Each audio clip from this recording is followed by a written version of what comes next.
The NBA has banned a lot of weird stuff like shoes, dances, and hating on LeBron. And one of the weirdest bans we have ever seen is when the NBA banned shorts. See, in 2005, NBA Commissioner David Stern hated hip-hop's fashion. Baggy shorts, long chains, and sideways hats. He felt that it represents the NBA poorly. So when he saw NBA players that started wearing that, it drove him crazy. He literally made it his mission to ban everything that resembled hip-hop culture. We are talking sleeveless shirts, hats, chains, and sunglasses. He even banned headphones. Ridiculous! But the worst ban of them all was baggy shorts. And this baggy shorts ban led to one of the most expensive fines ever. Yeah, we're not joking. There's even a Wikipedia page dedicated to this. Anytime a player is representing the NBA, they're not allowed to wear this stuff. That means in-game, during interviews, and Allen Iverson was the victim. He and a few teammates decided to protest the NBA by wearing the baggiest shorts they could find. Now, based on the NBA's rules, a player's shorts could only go this low. Any lower, and you were in trouble. Now you might be thinking, who's going to keep track of how long someone's shorts are? And there's no way the NBA can hire someone to track shorts. Well, they did. Officially, in late 2005, they literally hired their first fashion police, a job where some dude is just sitting and watching the game live, looking for anyone disobeying this rule. So when David Stern saw this protest, he knew exactly what to do, hitting the 76ers with a $200,000 fine. And on top of that, the NBA fined every player $10,000 for every game they wore these shorts. Now we see why James Harden is wearing shorts like this. He ain't trying to get in trouble with the fashion police, but at least wearing long shorts isn't cheating. There's actually a pair of shoes so crazily overpowered, the NBA literally had to ban players from wearing them. Yeah, coming into the 2010 season, these shoes were making waves across the NBA. And we're not talking about any Nikes, Jordans, or Adidas. We're talking about the Athletic Propulsion Labs, or APLs for short. Now we know, at first glance, they don't really look crazy. But when the league ran some tests on these shoes, they found that these shoes literally give players superpowers. Yeah, we're not joking. These shoes have built-in springs and a strap that locks your foot in. So when you take off and jump, it boosts your vertical by 4 inches.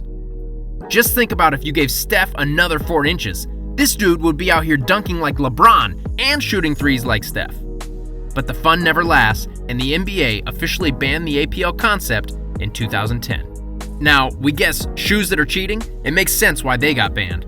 But the NBA banning of taunts is crazy. Why would they do that? Well, back in 2004, Sam Cassell got the busted out a move nobody else had the balls to do. During the playoffs, the Timberwolves were desperate for a championship, and things were pretty shaky during Game 2 of the semifinals against the Kings.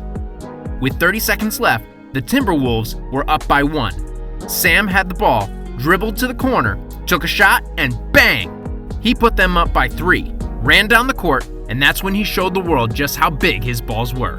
Now here is where things get ridiculous. Apparently, while doing this taunt, Cassell twisted the wrong way and literally fractured his hip. How does that even happen? Man, maybe you should have kept the size of your balls to yourself.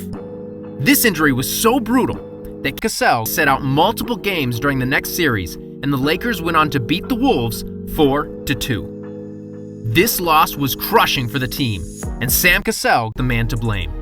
Only putting up 9 points and 2 assists per game, which is half of his average, all because of this stupid injury.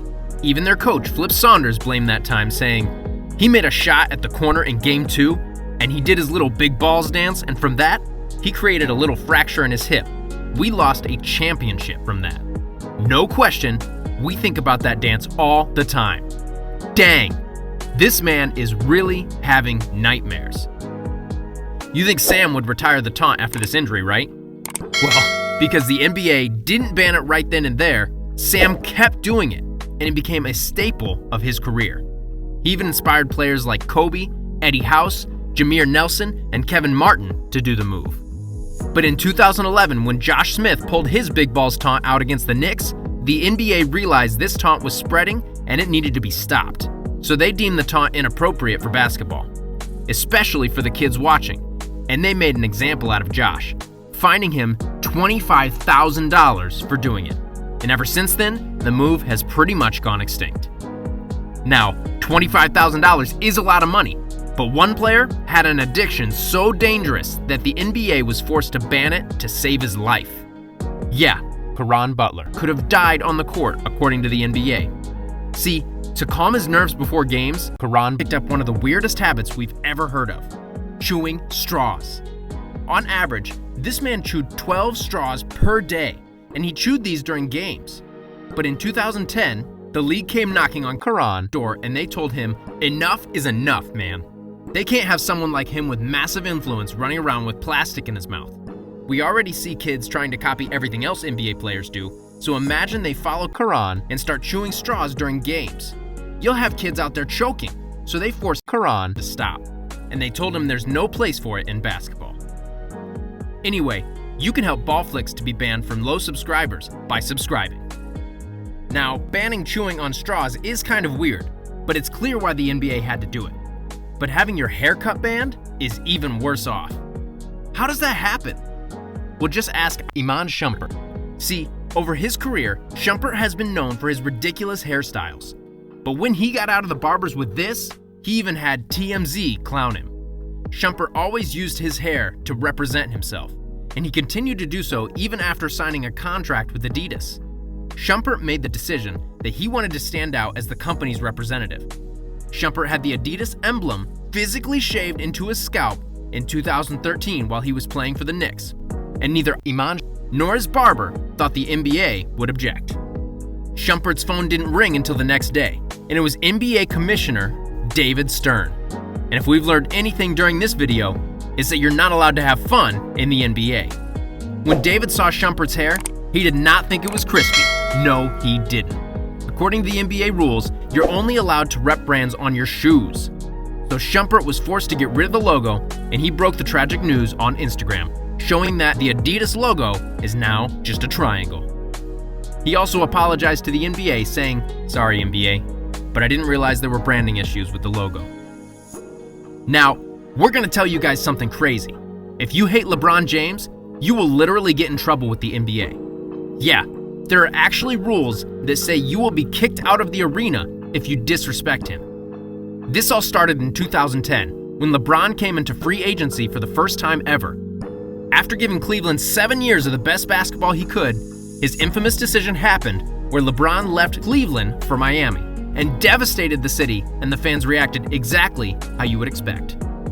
The NBA saw how bad the outrage was, so they decided to step in, and after doing some digging, they found some insanely offensive shirts about LeBron and his family. So the NBA immediately hired extra security for the arena and officially banned any shirts or signs that disrespected LeBron. They even rehired the fashion police to be on the lookout in the stands. The NBA really did whatever it could, but when you got tens of thousands of people showing up to games, it's hard to stop every single person. So sometimes people slip through. We mean, it still happens to this day. Yeah, a man came into the arena holding shirts that said offensive stuff all aimed at LeBron. I mean, the dude even brought LeBron's mom into it. And when the fan was confronted about the shirts, he literally attacked a security guard. Things got so out of hand, the police had to escort the dude out of the building. But he still tried to run back into the arena 5 more times. Yeah, and that's when LeBron dropped 46 points in a 115-108 win, all for that weirdo. But you want to know some more weird things? Yeah, these are the weirdest mysteries in NBA history. Go check it out.